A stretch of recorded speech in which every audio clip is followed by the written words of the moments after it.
Hello, hello. I'm on early, but I know some of you will be on early too.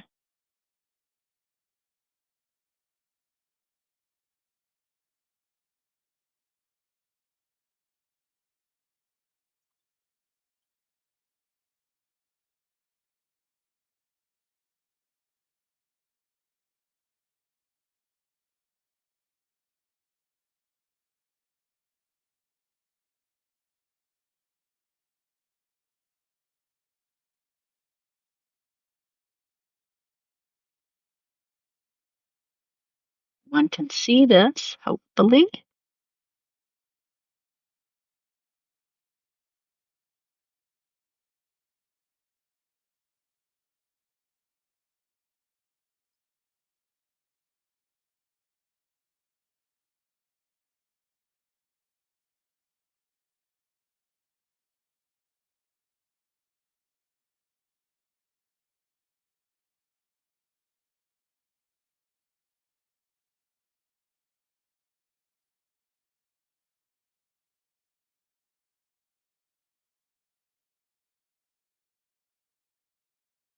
This is on.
Hello, hello, and welcome.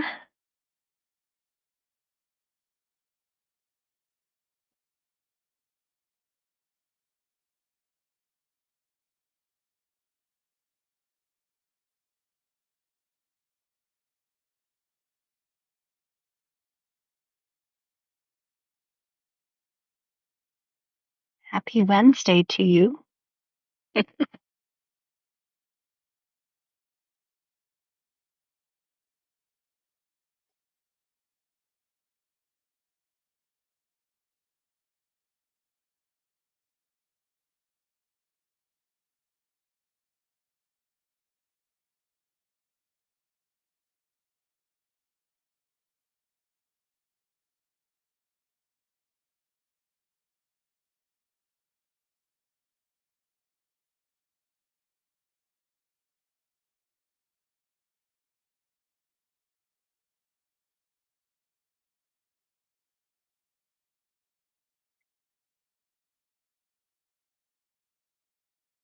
Hi, Elizabeth. So happy you're on. Happy Wednesday.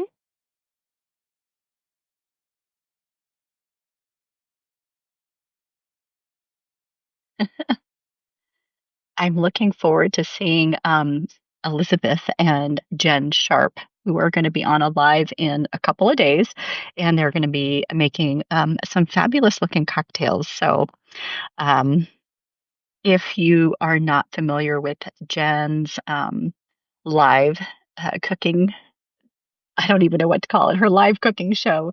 Um, she and Elizabeth are going to be on Friday. So I encourage you to check that one out if you haven't already. So I'm very excited about that. I plan on being there. So very excited. It's 12 o'clock. I'm going to wait just a few more minutes. Oh, Elizabeth says she's at the office, so she is not chopping Napa cabbage. That might be a little smelly, actually, at a desk, but I'm so happy you're here.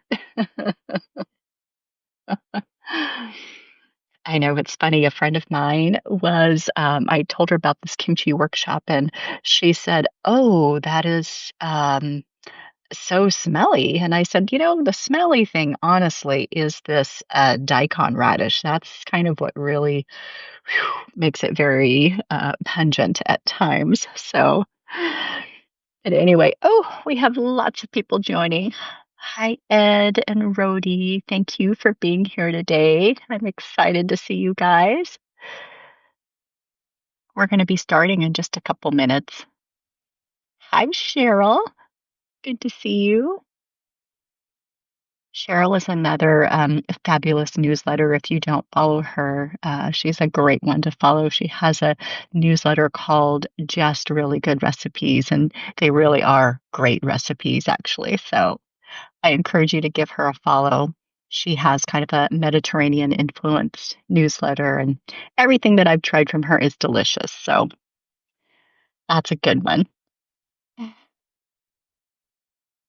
All right. Well, I'm going to wait just a couple more minutes. I know that 12 o'clock hour sneaks up pretty quickly. Hi, Debbie. And so today, you're here for the kimchi workshop, obviously. Don't be afraid if you've never made it before. It really is easy and it really is fun.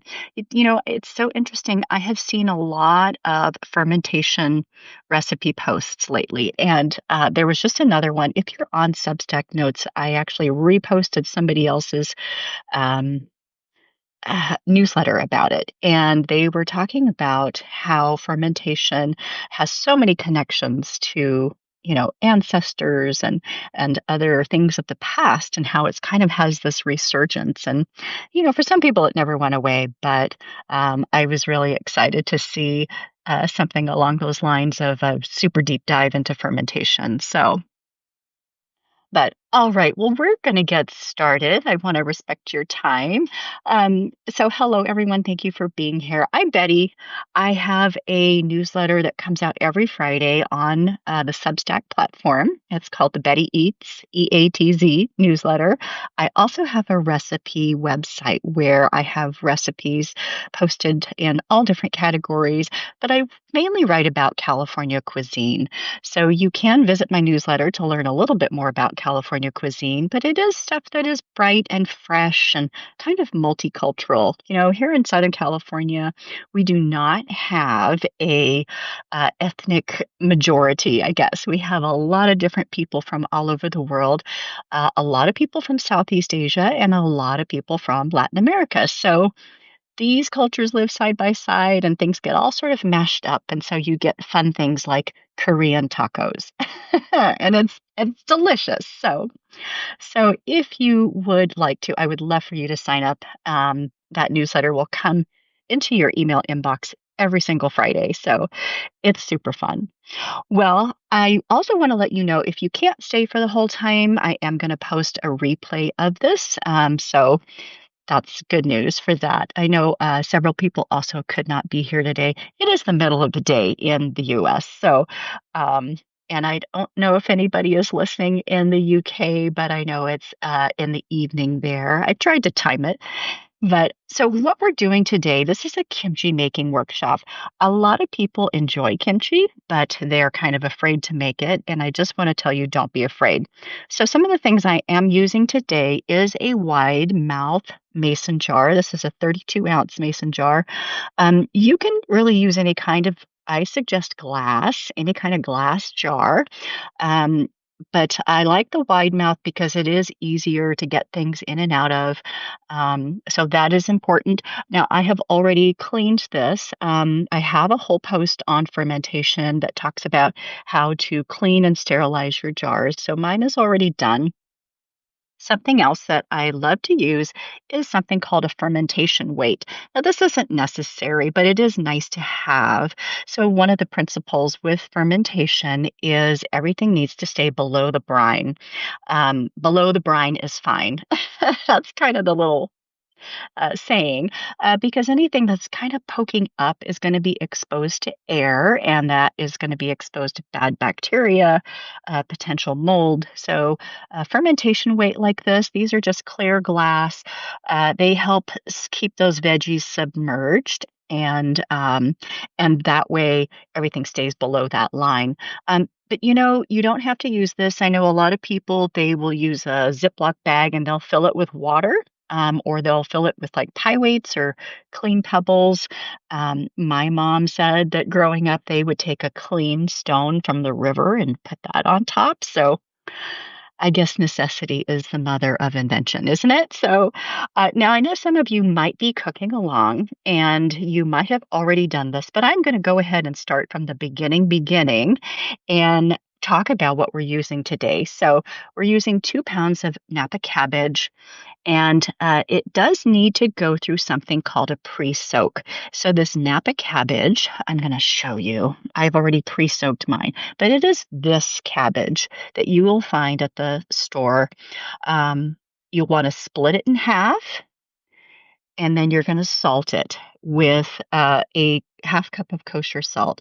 Now you're thinking, wow, that's a lot of salt. But what the salt is doing is it's breaking down the fibers in the cabbage, and most of it's going to be rinsed away. But that saltwater soak, what that does is it makes the leaves a little bit softer and a little more pliable, and it also salts the cabbage as well. So I have already done that. You soak that for 2 hours. And then while that soaks, I already soaked this and drained this. What we can do is go ahead and chop up the other veggies in this. Now, this is totally up to you. You're going to be eating this. So if you're like, ugh, I hate carrots, don't include carrots. I like to include carrots for a little bit of color, and then chop them up into kind of these matchstick sized pieces. These are kind of fat matchsticks. I have a couple more pieces that we can chop together if you are chopping along. Um, my knife skills are a little cringy, just so you know. I did not go to culinary school and I have not taken a knife class yet. I've watched several online. Actually, Nikki Sizemore has a great knife class online. And I think Rachel Chordash does as well.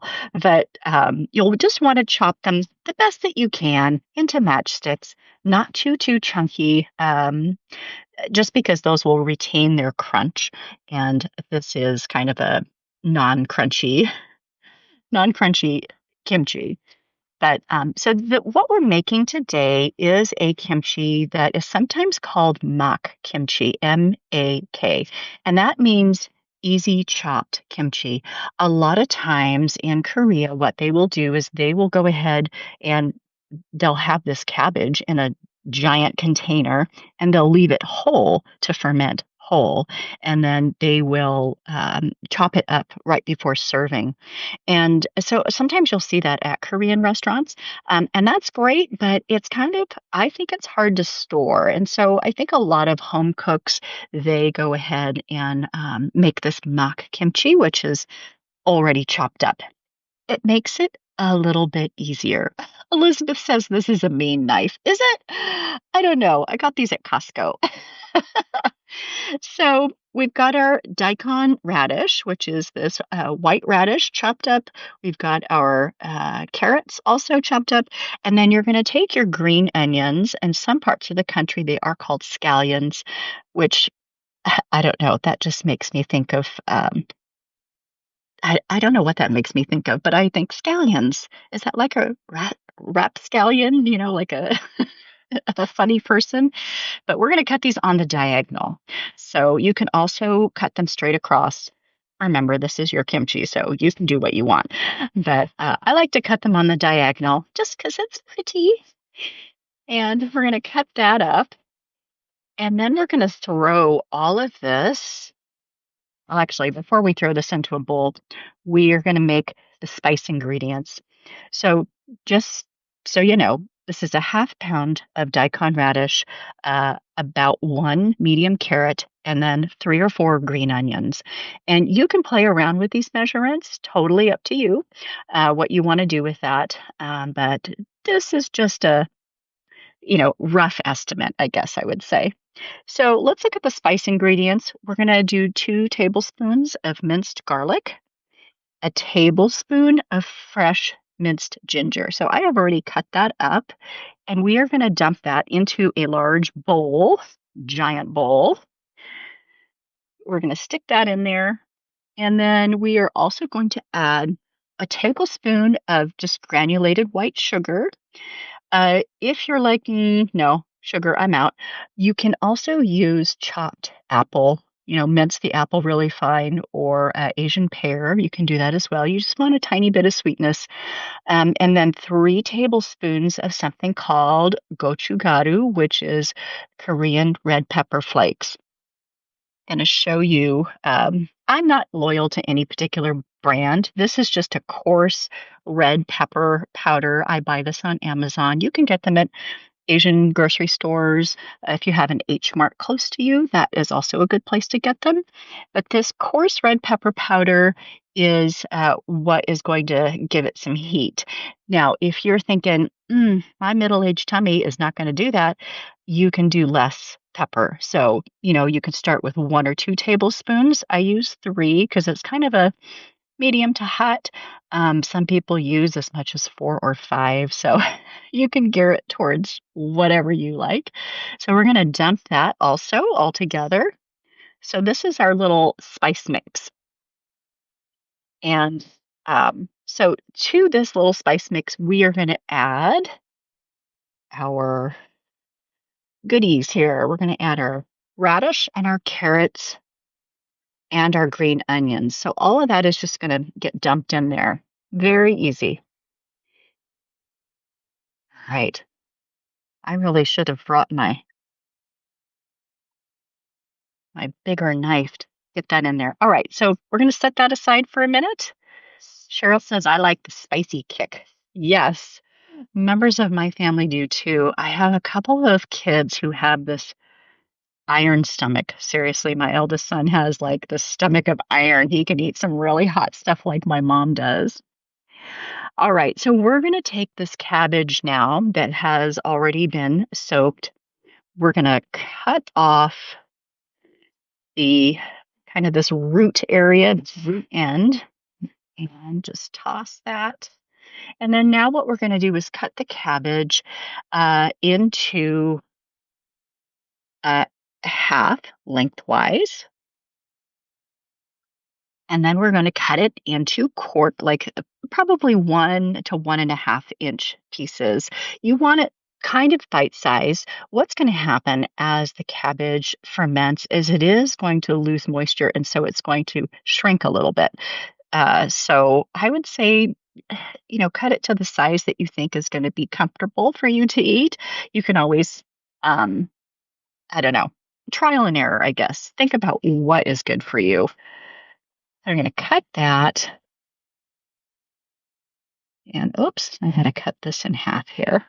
And then we're going to throw that into the bowl. We're just going to add all of that to the bowl. All right. And we're going to take our second half here and do the same thing. Now, you will notice that some of these pieces have a really big white spot, and that should be pretty flexible by now. So you can tell, oh, I soaked this long enough. So you can be sure you cut those in half. Otherwise, those harder, crunchier white pieces can be very like, oof, too much. So we're going to cut these.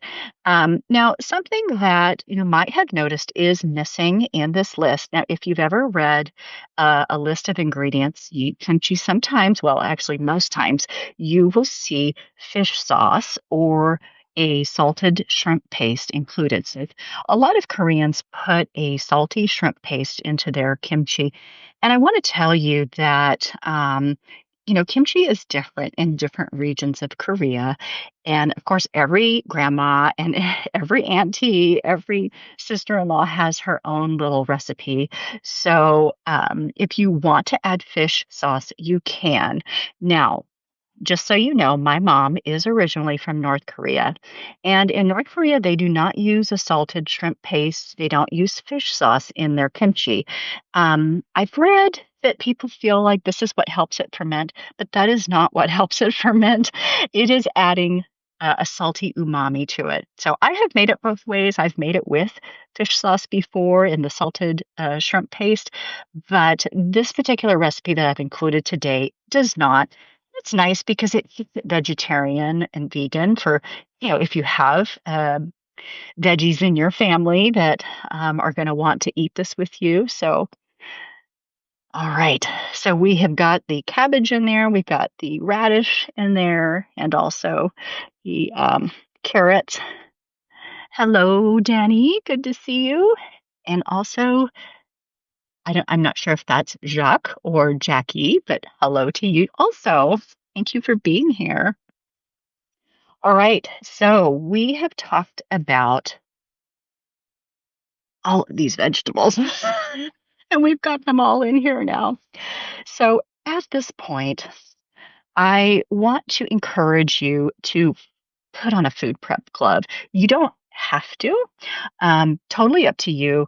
But I just know from personal experience, if you have any type of little tiny cut or any type of hangnail, anything on your hand, and you get your hands in there with that garlic and the chili pepper, you will find out very quickly where those paper cuts are. So I like to use a food prep glove just to protect myself. It's also can get very smelly. So now here's the trick with kimchi is you are going to take your hand and basically massage this. So you're just going to turn this over and you're going to kind of massage everything together. You can kind of slightly squeeze the cabbage because that's going to release some of the moisture. Don't know if you can see this. You can kind of see that.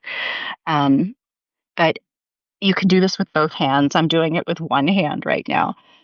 But this will help the cabbage to kind of continue to soften, and then it also breaks some of the fibers down as you're massaging this all together.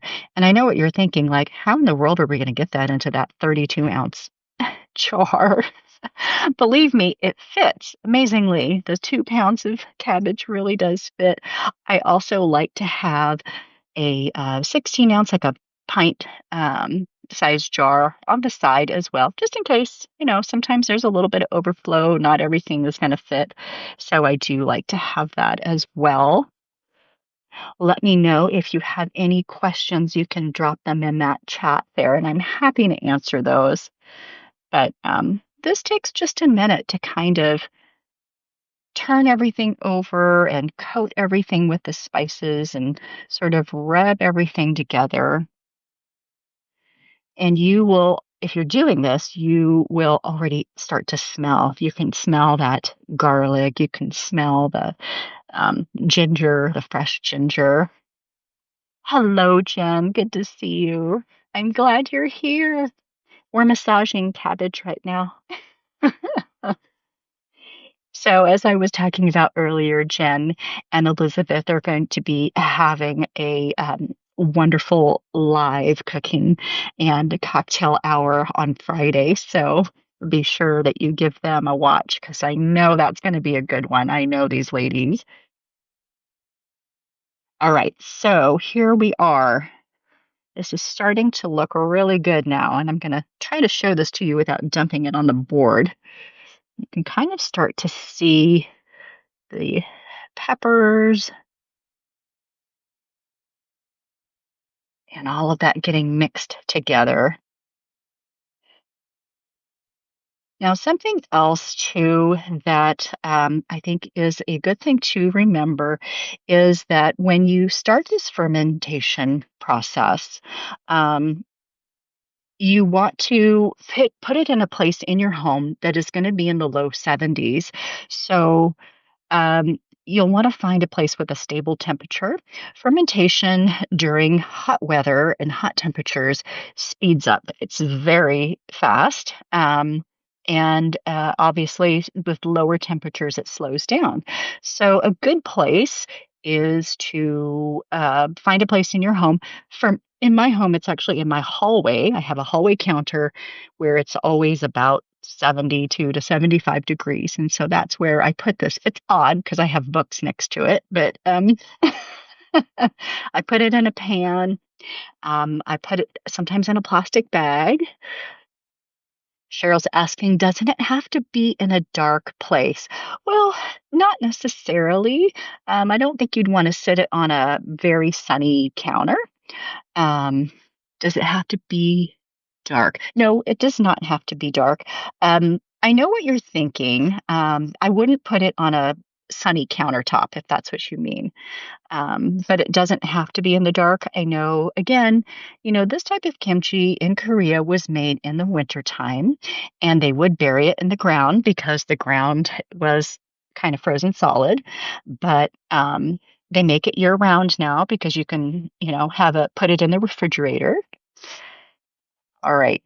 So if you can kind of see that. But yeah, so what you're looking for is somewhere in your house that's going to be around 70 degrees. All right. So now we pack. And some things to remember as you get your jar, move my scary knife over.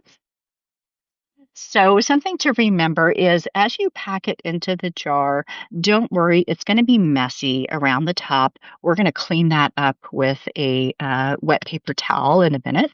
So, what you're going to do is just start shoving stuff into this jar. And again, you will be surprised at what you can pack into here. Whoops, let me move this over so you can see what I'm doing. So, I just start packing this in.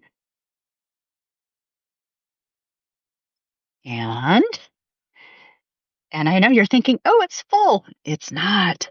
So, what you're going to do is press this down as hard as you can. I hope you can see that. Can you see that? Oh, maybe there. So, you're going to compact everything down and you will start to see some liquid being released. Right. So, we continue to pack. Now, there is another type of kimchi that I have in my newsletter from a couple weeks ago, and it is all radish. So it's a cubed radish kimchi. Some people prefer that. I love all types. All right, there you go. Oh, Elizabeth says you can see. Hooray! I'm so glad.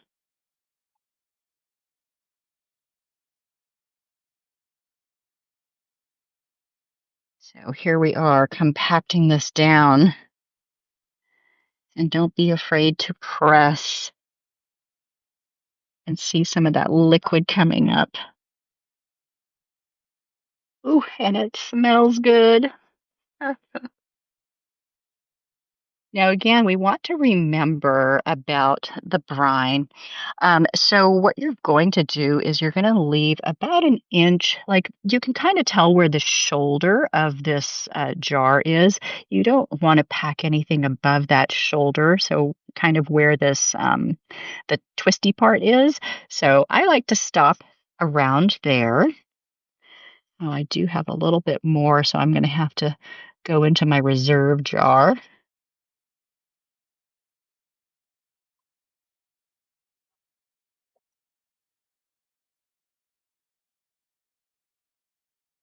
Okay, so we are hacking that down as hard as we can. You can kind of see the liquid starting to come up. Now, something that I forgot to mention is that if you find that there is just not enough brine in here, you don't see a line of liquid, you can add a little bit of water. You can, if you saved some of the salted water, you can add some of that salted water to the top. You just want to make sure that there is some liquid. So I'm going to add some of that just to make sure that we have a line of liquid. All right.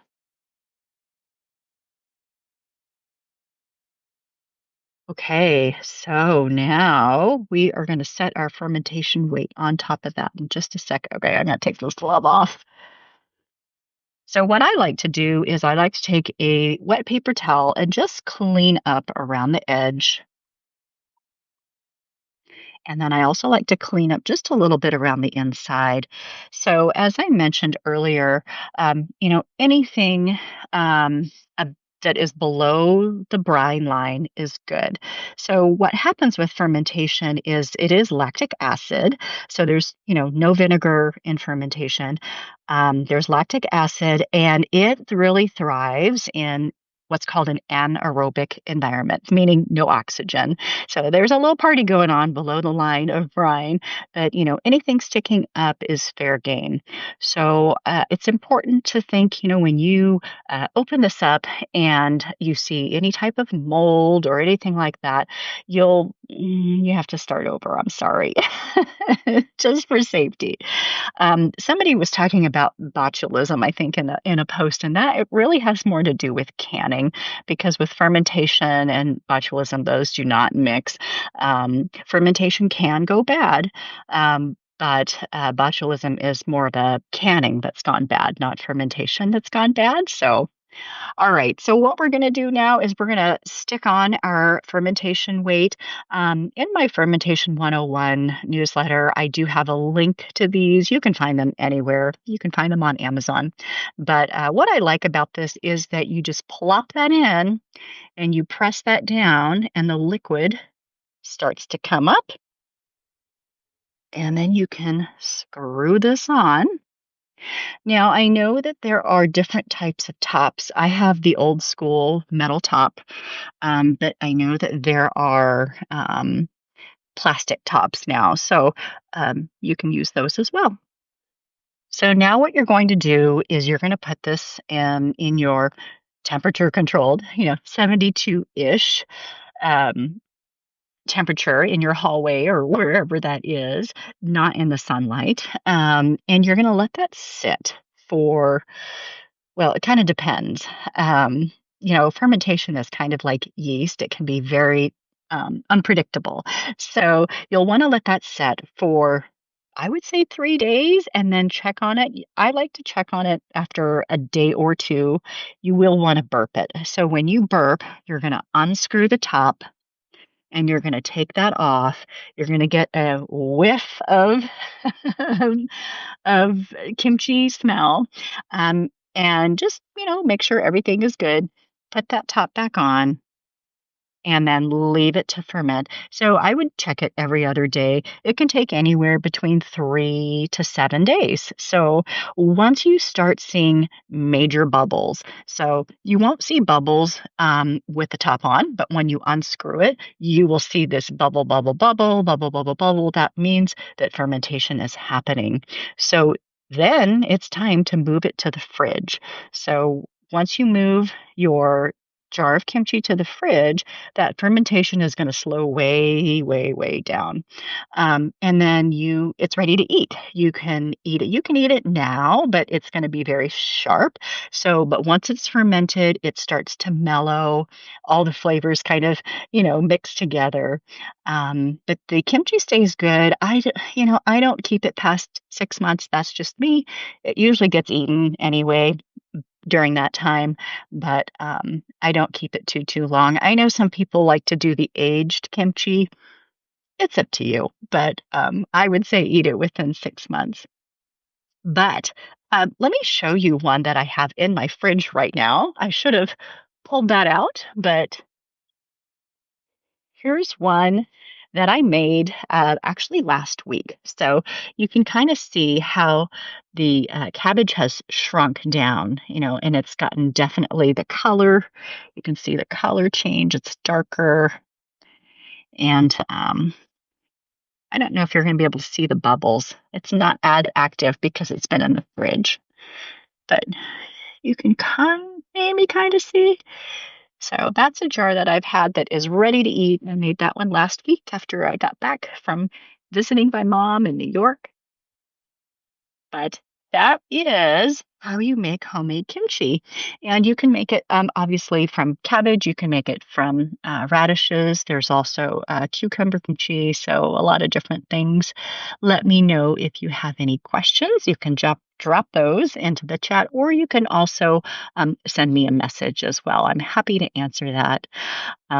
Well, if you are not already signed up for my newsletter, I really hope that you do. I would love to see you every Friday. And then also, you can also visit my website. I do have recipes on there as well. Oh, I'm so glad that you guys are saying it looks easy. It really is easy, and I think you are really going to love the result. Something great too about this is, you know, you might find that it's too hot or too salty or not salty enough. What is the good thing is that this is a condiment, so you're always gonna be eating it with something else, rice, noodles, meat, so it's adaptable. So, thank you all for being here. I sure appreciate it, and I hope this has been helpful for you, and we will see you next time. Enjoy the rest of your week, everyone. Bye.